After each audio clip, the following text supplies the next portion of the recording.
Hiya, I'm Sian and I work for the Outdoor Partnership. I'm the volunteer and coach education officer. My main role within that is to work with clubs, help the volunteers gain the necessary skills and qualifications that they need to be able to do their role effectively in the club. We've got quite a few sea rowing clubs that are affiliated with us, and volunteer members of those have done through us got some financial support to do different courses like first aid training and safeguarding courses, and the UKCC level 2 coaching course as well, which has allowed them to go back into the clubs and provide some fun, safe sessions and some valuable coaching as well. Okay. I'm Sam English and I work for Welsh Rowing.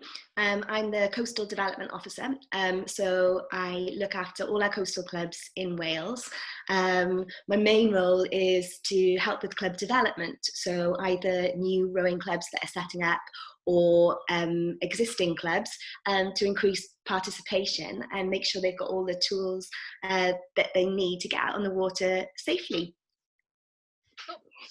Thanks for chatting with us today, Sam. And I was just thinking that kind of two things would be really useful to get out of this little chat would be maybe an introduction or a bit of background about sea rowing for people who might not be familiar with it. I know you guys were featured in a programme on ITV Wales recently, but rowing, it was a really good platform, really good showcase for rowing. I think it showed how good and how fun it could be. We'll try and include that link somewhere on this video. But also maybe if we start here, a little bit of information or tips, if you've got any, for clubs and people who are in clubs right now, of things that they can be doing, seeing as they can't obviously do the regular rowing that they normally do. So have you got any information or some tips of things that clubs can be doing right now? Well, yeah, it's difficult, isn't it? Because all our clubs are closed at the moment. So we can't sort of encourage the normal type of maintenance or people traveling to do that type of thing. But as you said, it's an ideal opportunity for people, you know, say get their house in order almost, isn't it? So all the documents, are they up to date? Is there anybody who is due safeguarding?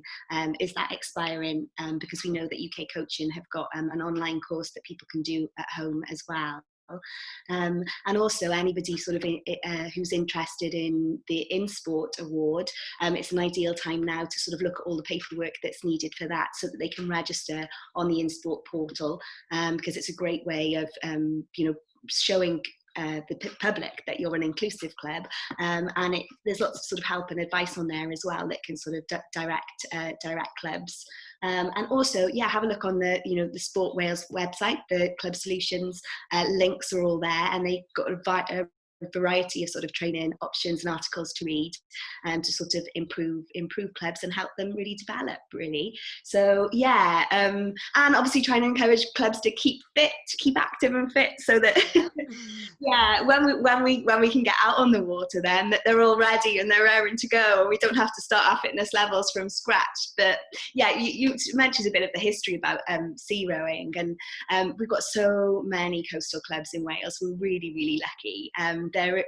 I'm sure that, you know, there's a club basically not far, you know, or we go around the coast from all Cardiff up to Ynys Môn. So yeah, there's a huge sea rowing population, but this specific type of rowing that you'd have seen on the programme, it was Celtic longboat rowing, and it's originally designed from the old Pembrokeshire longboats, and a lot of those used to be used to the old lifeguards. You know, they used to go out and rescue people out at sea with ships sinking and things like that in the olden days. So the design is sort of, you know, comes back from there. You'll have seen the Cornish gigs down in, you know, Cornwall, and so it's a different form of sea rowing. It's Celtic longboat rowing, and we've got over 100 boats now within Wales, and yeah, people can do it just recreationally. It's a sport for everybody, which is why I love it. It's literally young and old, whether you want to just go out there and spot dolphins, or you want to have an amazing workout and, you know, get a real sweat on and race competitively.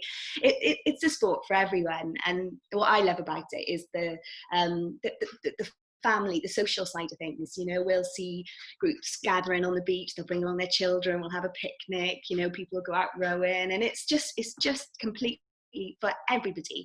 So yeah, if you love the water and you love people and you want to do a little bit of exercise, I encourage people to sort of have a look for their local sea rowing club and go and give it a go. Have you got on the sea rowing website, is there a list of the clubs, so if anybody's interested to have a look where their closest club could be?